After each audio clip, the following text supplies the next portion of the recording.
Paluto series begin!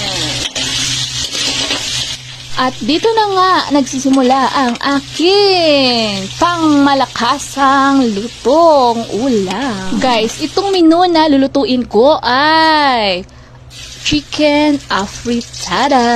2 kilo guys, 2 kilo ng manok ang aking lulutuin ngayon. Naiprito ko na ang mga sangkap na gulay, kaya ayan, bawang sibuyas lang guys ang ating unahin bago natin ilagay ang ating masarap at mahiwagang chicken. Dahil sa dami nga ng ating manok, dahil 2 kilo, ay halu-haluin lang natin para magisa siya, dahil masarap kapag ginigisa ang ating chicken afritada.